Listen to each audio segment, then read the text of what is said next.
अपने इस खास कार्यक्रम में हम हर उस खबर की बात करते हैं जो आपको जाननी जरूरी है। सभी अहम मसलों का बारीकी से विश्लेषण करते हैं और खबरों के पीछे की सच्चाई आप तक पहुंचाते हैं। तो चलिए बिना किसी देरी के शुरू करते हैं न्यूज नाउ।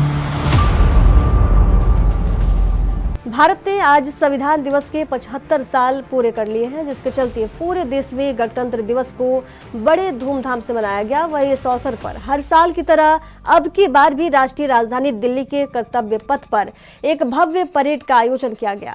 आपको बता दें कि कार्यक्रम के दौरान देश के जवानों से लेकर कलाकारों ने अपनी प्रस्तुति के माध्यम से सभी का मन मोह लिया। आइए अब जानते हैं कर्तव्य पथ पर 16 राज्यों की झांकियों से लेकर से सेना के पराक्रम की झलक के साथ क्या कुछ हो रहा खास। इंडोनेशिया बना भारत का मेहमान। गणतंत्र के 75 साल पूरे होने पर देश की राजधानी दिल्ली के कर्तव्य पथ पर आज एक शानदार परेड का कार्यक्रम का आयोजन किया गया। संविधान दिवस के अवसर पर सबसे पहले भारत के प्रधानमंत्री नरेंद्र मोदी ने अमर जवान ज्योति पर जाकर शहीदों को श्रद्धांजलि दी, जिसके बाद भारत की महामहिम द्रौपदी मुर्मू इस बार के अतिथि देश इंडोनेशिया की राष्ट्रपति प्रबोवो सुबियांतो के साथ कर्तव्य पथ पर पहुंची, जहां उनका स्वागत प्रधानमंत्री नरेंद्र मोदी ने किया। बता दें कि भारत के पहले संविधान दिवस के दौरान भी इंडोनेशिया ने बतौर मुख्य अतिथि शिरकत की थी। वहीं गणतंत्र के 75 वर्ष पूरे होने पर एक बार फिर से इंडोनेशिया भारत के इस राष्ट्रीय पर्व में शामिल हुआ है। साथ ही परेड के दौरान इंडोनेशिया के एक मिलिट्री बैंड ने भी भाग लिया, जिसमें इंडोनेशिया के 190 जवान शामिल थे। गौरतलब है कि इंडोनेशिया के अंदर भारतीय संस्कृति को काफी ज्यादा पसंद किया जाता है। साथ ही भारत के प्रमुख त्योहारों को बड़ी धूमधाम से मनाया जाता है। गणतंत्र दिवस की सभी देशवासियों को, आपको, हमको सबको बहुत बहुत बधाई, शुभकामनाएं। और आज इस बार गणतंत्र दिवस की ये भी विशेषता है कि जैसे आपने कहा कि 76th रिपब्लिक डे अर्थात गणराज्य को स्थापित हुए 75 वर्ष मुकम्मल हो रहे हैं, क्योंकि आज़ादी प्राप्त हुई थी सन 1947 में और गणराज्य का गठन सन 1950 इसी दिन 26 जनवरी के दिन। दूसरा ये भी कि मोदी जी के प्रधानमंत्री बनने के बाद उनके तीसरे कार्यकाल का ये पहला गणतंत्र दिवस, और ये भी अपने में एक उपलब्धि है कि निरंतर तीसरी बार बिना किसी ब्रेक के प्रधानमंत्री चुने जाना, और हर बार पहले से अधिक जनाधार से। और मुझे लगता है कि मोदी जी ने जिस प्रकार से इस गणराज्य को स्थापित करने वाले संविधान को सम्मान दिया है, उसका राष्ट्र आधी शताब्दी से अधिक समय तक इंतजार करता रहा। पहली बार संविधान दिवस की यदि घोषणा हुई तो प्रधानमंत्री मोदी जी ने की। 26 नवंबर का दिन घोषित कर दिया गया, क्योंकि उसी दिन सन 1949 में अंबेडकर जी ने औपचारिक तौर पर संविधान तैयार करके सौंपा था, जिसके अंतर्गत 2 महीने के बाद 26 जनवरी को गणतंत्र दिवस मनाया गया। और मोदी जी ने, आपको स्मरण होगा, जब पहली बार प्रधानमंत्री बने तो उन्होंने संविधान का बंधन किया था। मुझे लगता है कि आज का दिन गणराज्य के प्रति अपनी श्रद्धा, अपनी प्रतिबद्धता, अपनी निष्ठा इजहार करने का भी दिन है, और संविधान की मर्यादा और उसके मूल्यों को कायम रखना, और केवल कायम ही नहीं रखना, एक धर्म मान करके उनका पालन करना, ये हम पुनः संकल्प करें, ये भी एक अवसर है।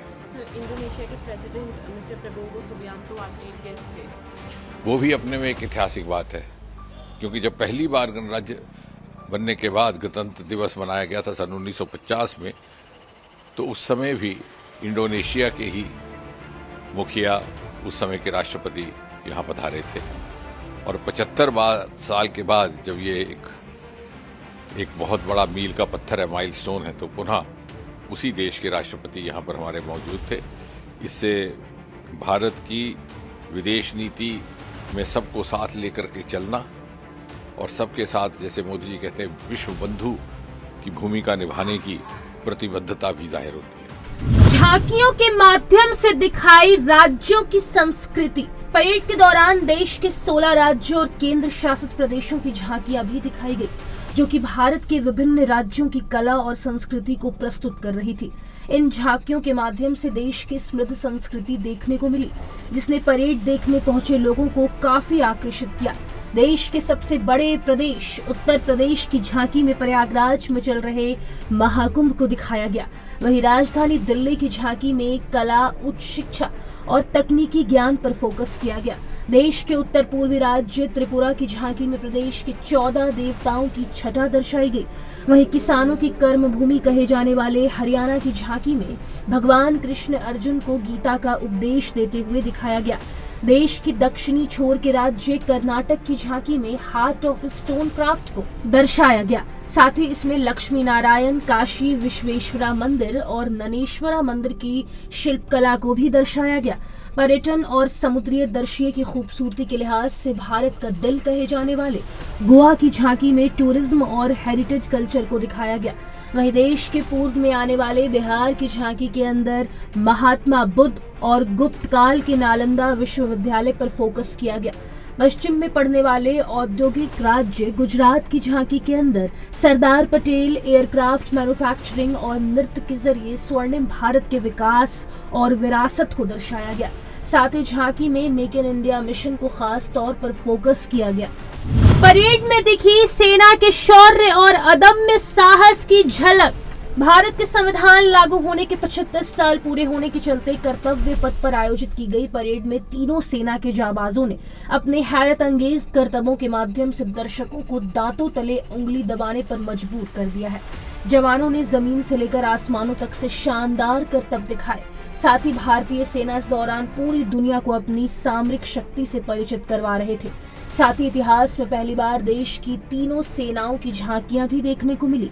परेड के दौरान जवानों के मोटरसाइकिल दस्ते ने 12 फीट ऊंची सीढ़ी चढ़कर राष्ट्रपति द्रौपदी मुर्मू को मार्च पास किया। वहीं आपको बता दें कि मार्च पास के दौरान इस दस्ते की अगुवाई एक महिला अफसर कर रही थी। देश के इतिहास में पहली बार ऐसा हुआ है कि जब किसी महिला ने इस दस्ते की अगुवाई की हो। साथ ही डेयर डेविल्स के नायक जय कुमार, नाइक एसपी मंगू और सिग्नल मैन संकेत ने 3 पीक डेविल फॉर्मेशन का प्रदर्शन किया, जिसने कर्तव्य पथ पर सबसे लंबे समय तक सहायता प्राप्त हैंडस्टैंड का विश्व रिकॉर्ड बनाया। उन्होंने अपने प्रदर्शन की शुरुआत बुलेट व्हीली के साथ ओपनिंग सैल्यूट के प्रदर्शन से की। सिग्नल कोर की डियर डेविल्स टीम का नेतृत्व कैप्टन आशीष राणा कर रहे थे। भारत की मिसाइलों ने मनवाया दुनिया में लोहा। भारत ने आज सामरिक शक्ति दिखाकर पूरी दुनिया को अपनी ताकत से अवगत कराया है। गणतंत्र दिवस के अवसर भारत ने कुछ खतरनाक मिसाइलों का प्रदर्शन भी किया, जिनकी गाथा सुनकर वहां बैठे सभी लोग दंग रह गए। भारतीय रक्षा विभाग द्वारा तैयार की गई ये मिसाइलें दूर तक और बहुत घातक तरीके से दुश्मनों पर वार करने में सक्षम है। आइए अब जानते हैं परेड के दौरान प्रदर्शित की कुछ मिसाइलों के बारे में। प्रलय मिसाइल। प्रलय मिसाइल जैसे कि नाम से प्रतीत होता है कि मिसाइल काफी घातक होगी, ठीक वैसे ही फितरत है इसकी। प्रलय सतह से सतह पर मार करने वाली कम दूरी की मिसाइल है, जिसकी भार क्षमता 500 से 1000 किलोग्राम है। यह 150 से 500 किलोमीटर की दूरी के लक्ष्यों को आसानी से भेदने में सक्षम है। प्रलय भारत की पहली सामरिक अर्थ बैलिस्टिक मिसाइल है। ये सामरिक युद्ध क्षेत्र की गतिशीलता को बदलने का दमखम रखती है। साथ ही इसे मोबाइल लॉन्चर से लॉन्च भी किया जा सकता है। प्रलय सतह से सतह पर मार करने वाली सबसे दूरी की मिसाइल है। नाग मिसाइल। नाग मिसाइल सिस्टम परेड का एक और मुख्य आकर्षण था। इस स्वदेशी रूप से डिजाइन किए गए टैंक में एक चालक रहित बुर्ज है, जो 6 नाग मिसाइलों, रिमोट नियंत्रित मशीन गन और एक स्मोक ग्रेनेड लॉन्चर सिस्टम से लैस है। इसके बेस में नाग मिसाइल है, जो एक fire and forget top attack anti tank guided missile है, जो कि 5 किलोमीटर दूर तक दुश्मन के टैंकों को नष्ट करने में सक्षम है। साथ ही ये मिसाइल किसी भी मौसम, सभी मौसम और कितनी भी कम या ज्यादा रोशनी में निशाना भेदने में सक्षम है। Pinaka rocket. Pinaka rocket launcher Bharat का स्वदेशी रॉकेट लॉन्चर है, जो कि एक साथ कई रॉकेट दागने में सक्षम है। इसकी रफ्तार की बात की जाए तो यह 1 सेकंड में 1000 से 1200 बार दागी जा सकती है। इसका प्रयोग दुश्मनों के असंख्य ठिकाने होने की स्थिति में किया जा सकता है। वहीं भारत ने इसमें सुधार करते हुए इसके निशाने को और भी सटीक कर दिया है। पिनाका के नाम से जाने जाने वाली इस मिसाइल को भगवान शिव के पिनाका धनुष के नाम से पुकारा जाता है। ब्रह्मोस मिसाइल ये भारत की एक सुपरसोनिक मिसाइल है जो कि जमीन, आसमान और समुद्र कहीं से भी दागी जा सकती है। इसका नाम दुनिया की सबसे खतरनाक मिसाइलों में गिना जाता है। यह मिसाइल 2 चरणों में काम करती है। ये भारत की एक ऐसी मिसाइल है जिसका उपयोग देश की जल, थल और वायु सेना तीनों कर सकती है। ब्रह्मोस मिसाइल का नाम भारत की ब्रह्मपुत्र नदी के ऊपर रखा गया है। भारतीय मंत्रालयों ने भी दी प्रस्तुति। भारत सरकार के विभिन्न मंत्रालयों के माध्यम से 15 झांकी प्रस्तुत की गई, जिसमें भारत की समृद्ध विरासत को दिखाया गया था। साथ ही लोगों को जागरूकता का संदेश भी दिया गया था। देश के महिला और बाल विकास मंत्रालय के द्वारा प्रस्तुत की गई झांकी में महिला सशक्तिकरण पर बल दिया गया। साथ ही महिला को बच्चों की पहली शिक्षिका के रूप में दर्शाया गया। वहीं झांकी में बेटी बचाओ बेटी पढ़ाओ से संबंधित झलकियां भी दिखाई गई। साथ ही परेड में ग्रामीण विकास मंत्रालय की तरफ से पेश की गई झांकी में लखपति दीदी योजना का चित्रण किया गया। देश के मौसम विज्ञान मंत्रालय द्वारा दिखाई गई झांकी में मौसम अनुसंधान के केंद्र को दिखाया गया। वहीं सामाजिक न्याय और अधिकारिता मंत्रालय की तरफ से झांकी के माध्यम से भारत का संविधान, न्याय, समानता, स्वतंत्रता और बंधुत्व को दिखाया गया। 26 जनवरी 1950 को लागू हुआ हमारा संविधान इन सभी अनेकताओं को एकता के सूत्र में पिरोकर देश के नागरिकों को राष्ट्र प्रेम की जो भावना है वो जागृत करता है। यही कारण है कि आज भारत विश्व के सबसे बड़े लोकतांत्रिक देश के रूप में जाना जाता है और आज का दिन संविधान निर्माताओं और मां भारती को गुलामी की बेड़ियों से मुक्त कराने वाले स्वतंत्रता संग्राम सेनानियों, आंदोलनकारियों को याद करने एवं उनसे प्रेरणा लेने का दिन है। और इसी दिन भारत विकास परिषद के द्वारा ये राष्ट्रीय गायन की प्रतियोगिता की जाती है। आज का दिन उन लाखों वीर सैनिकों को उनकी वीरता को नमन करने का भी दिन है, जिन्होंने देश की सीमाओं की रक्षा में अपने प्राणों का बलिदान किया है। मां भारती की एकता, अखंडता को सुरक्षित रखते हुए, अपने प्राणों की परवाह न करते हुए, हंसते हंसते अपने प्राण निछावर किए हैं। मैं अपने सभी देशवासियों को गणतंत्र दिवस की बहुत बहुत शुभकामनाएं प्रेषित करता हूं। हमारा देश विकसित भारत की ओर कदम बढ़ा रहा है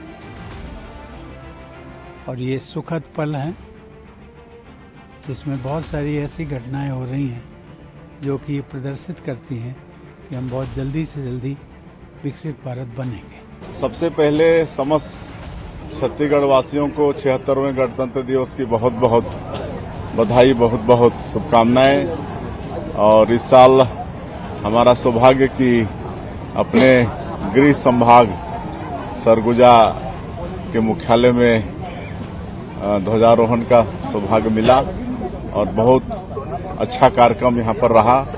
मैं जिला प्रशासन को बहुत बहुत धन्यवाद देना चाहूँगा और यहाँ पर जो विभिन्न क्षेत्रों में अच्छे काम किए हैं ऐसे अधिकारियों को भी पुरस्कृत किए हैं। और आज के इस अवसर में जो स्कूल के बच्चे सांस्कृतिक कार्यक्रम प्रस्तुत किए हैं उनको भी पुरस्कृत किए हैं और भी कई क्षेत्र में जो अच्छे काम किए हैं सबको पुरस्कृत किए हैं। उनको भी बहुत बहुत बधाई, शुभकामनाएं, उनके भी उज्जवल भविष्य की कामना करते हैं। आज गणतंत्र दिवस है और समस्त प्रदेशवासियों को, देशवासियों को मैं बहुत बहुत शुभकामनाएं देना चाहता हूं इस पावन अवसर पर। और हमारा लोकतंत्र, हमारा देश इसलिए मजबूत है क्योंकि हमारा गणतंत्र बहुत जनता का उसमें विश्वास है। और आज के दिन पूरा मुल्क, पूरा देशवासी सब मिलकर इस दिवस को बनाते हैं। लेकिन मुझे लगता है कि साल के हर दिन हम लोगों को इसका महत्व समझना चाहिए और हमारे संविधान, हमारे गणतंत्र को जो मजबूत करने वाली ताकतें हैं उनको आगे बढ़ना चाहिए और सब लोग मिलकर इस संविधान के माध्यम से बनी संस्थाओं को सुरक्षित रखें इनको संरक्षण दें और संवैधानिक संस्थाओं को अगर कोई कमजोर करने की बात करता है तो मैं समझता हूँ वो लोकतंत्र के विरोध में है और जनता के विरोध में है। इसलिए सब देशवासियों को बहुत बहुत शुभकामनाएं। देश भर में मची गणतंत्र की धूम। वहीं भारत के संविधान के 75 साल पूरे होने के चलते पूरे देश भर में उत्साह देखने को मिला। देश के विभिन्न विभागों और मंत्रालयों में भारतीय ध्वज फहराया गया।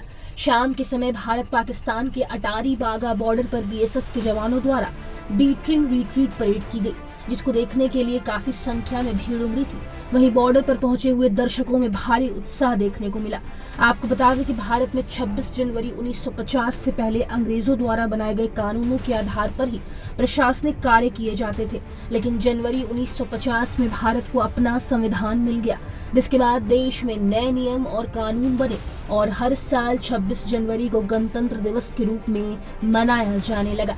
Special desk ANB news.